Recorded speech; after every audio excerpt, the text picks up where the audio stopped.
L'exposition Fragments d'humanité, archéologie du Québec est présentée au musée Pointe-à-Calière dans le Vieux-Montréal jusqu'au 8 janvier 2017. Réalisée par Pointe-à-Calière Musée d'archéologie et d'histoire de Montréal en collaboration, entre autres, avec le ministère de la Culture et des Communications. Voici ce qu'on peut lire sur le site web du musée.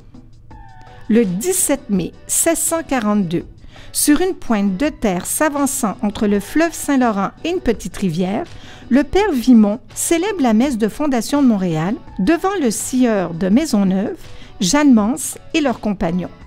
Le 17 mai 1992, en ce même lieu, Pointe-à-Calière ouvre ses portes.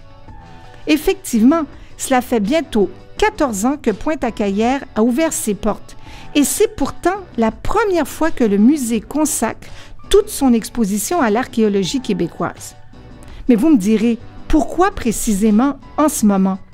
C'est pour souligner les 50 ans des découvertes archéologiques au Québec. Petite devinette. Savez-vous combien de sites archéologiques on recense au Québec? 10 000. Oui, 10 000 sites archéologiques. Combien sont actifs? Ça, c'est une autre question à laquelle je n'ai pas de réponse.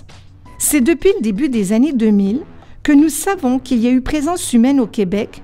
En fait, c'est grâce à la découverte d'un fragment dans la région du lac Mégantic par une équipe de chercheurs de l'Université de Montréal qui a permis de confirmer la présence humaine sur le territoire québécois il y a 12 000 ans. Le titre, « Fragments d'humanité », fait référence au fait qu'il faut, en archéologie, rejoindre l'humain derrière l'objet, car chaque artefact cache une histoire et nous aide à mieux comprendre les modes de vie des populations. La majorité des 350 pièces proviennent du laboratoire et de la réserve d'archéologie du Québec, dont voici quelques exemples.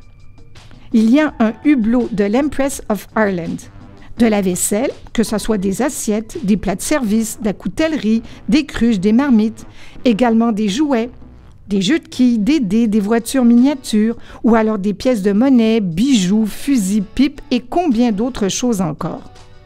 Mais le plat de résistance de l'exposition est sans nul doute une pirogue qui date du 15e siècle. Ce qu'elle a de particulier et de rarissime, c'est qu'elle est faite d'un seul morceau de bois. Elle a été retrouvée par des plongeurs amateurs dans un lac des Laurentides au milieu des années 80. Il ne subsisterait qu'une dizaine de pirogues amérindiennes préhistoriques au Québec, mais aucune n'est en aussi bon état que celle présentée au musée. Quelle serait la pièce d'archéologie la plus ancienne que l'on présente? C'est une pointe de lance datée de 12 000 ans, trouvée près de lac Mégantic, au lac aux Araignées. La pièce avait été recueillie en 2003 par l'archéologue Claude Castonguay. L'exposition est divisée en 4 parties, des thèmes liés bien sûr à l'archéologie et que je vous laisse découvrir quand vous irez à Pointe-à-Calière. Vous aimez les histoires? Cette exposition en propose plusieurs, dont celle de Luc de la Corne, un Canadien français qui avait refusé de prêter allégeance à la couronne britannique après la conquête en 1761. Vous pouvez compléter votre visite en vous procurant le catalogue publié sous la direction de Louise Potier. Très riche en informations de toutes sortes et superbement illustré. Vous avez donc jusqu'au 8 janvier prochain pour aller faire un tour du côté du musée Pointe-à-Calière dans le Vieux-Montréal pour voir cette très belle exposition « Fragments d'humanité, archéologie du Québec ».